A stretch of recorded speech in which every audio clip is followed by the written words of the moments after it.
less conventional. I'm glad you're here. On a rare visit to see How long's Jeff, it been? his sister Janet senses something isn't quite right with her brother. Listen, I've been wanting to tell you something for a while, and He said that he was in some kind of like covert operations.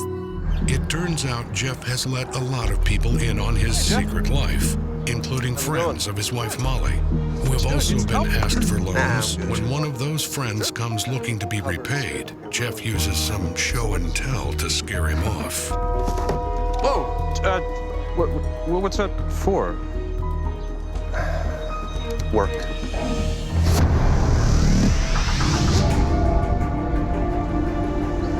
In 1998, the couple are living the good life in the upscale Southern California community of Valencia.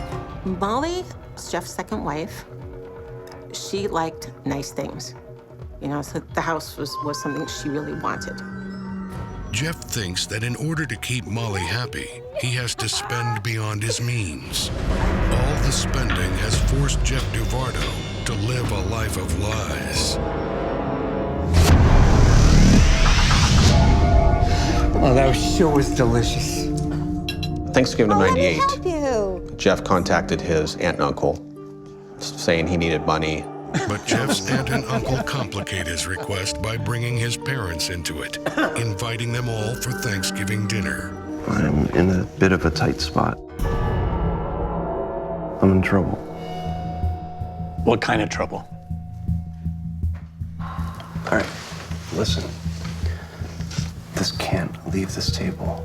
I work for the CIA. What?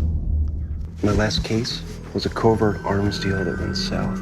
My mission was to initiate large-scale, multi-million-dollar gun transactions. And when it came time to hand the money over to the agency, it was short. There was money missing. But there's an even bigger problem. I'm still undercover, and if I don't get the money back to them quickly, they'll probably kill me. I really need $30,000. For Jeff's mom and dad, there's no room for doubt. Being parents and the way parents are, they want to help their children out. I'll go to the bank tomorrow.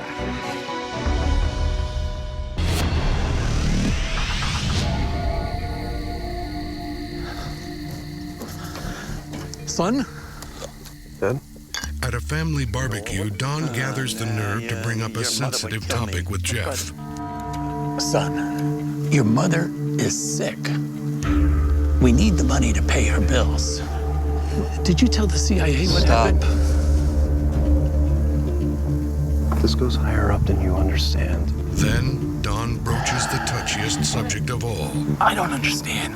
Can't Molly help out? Leave Molly out of this. She doesn't know I'm in the CIA. It's a typical morning for Don and Marianne Duvardo. Until an unexpected knock at the door. Who is it, John? Hey, son, weren't expecting you. So what have you been doing with yourself, dear? Marianne seems oblivious to Jeff's sullen mood. You know, I wish you had told me She had an eye injury. It's consistent with being struck in the face. Donald, he had been out getting firewood. When he came in, he was confronted by Jeff.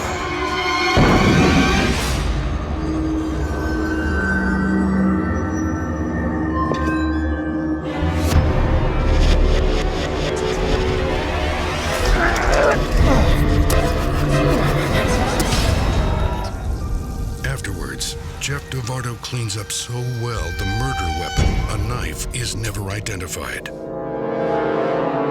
Still, though the killing is over, Jeff isn't finished. He needs to cover his tracks by staging a robbery. So he trashes the place.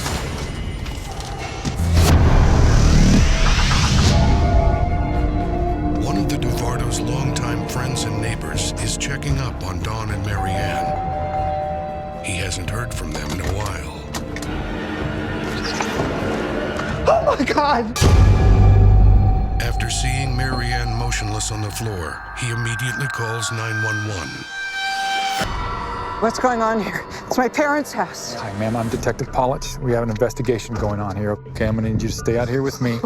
The piece of it that creeps me out the most, that I spent 2 hours in a car with him a week after he killed our parents. Right from the start, police noticed something off about Jeff Duvardo. His weeping when he and his sister were told about their parents' murder. Take care of things. Jeff okay? seemed overly upset, almost collapsed. Talking to people who know Jeff, including his brother and sister, Jim and Janet, that was not typical for him to act that way. One of the things we found in the crime scene was a bloody towel. It had a small spot, wasn't a lot of blood, and we thought maybe Donald cut himself shaving or something, or that's what the blood was from. But once we did our DNA testing, we found out that the blood on that towel was Jeff's blood. Search warrants for Jeff's financial records uncover more incriminating evidence. A car rental receipt for March 30th, showing a car being returned on April 1st, the day after the murders. And there was enough mileage put on the car at the time it was returned the next day, which was almost exactly what it would take to go to Nice and back to LA, where he rented the car from. All the evidence, the DNA match, plus a failed polygraph test, finally allow the police to charge Jeff Duvardo with killing his parents. Mr. Duvardo, and you just stand up and come with us, please, sir. In 2001, Jeffrey Duvardo was convicted of murder in the first degree. He was sentenced to 2 concurrent life sentences without parole. My brother killed my mom and dad. How do you can't put that together. A son takes the lives of the 2 people who brought him into this world. No conceivable motive can explain that.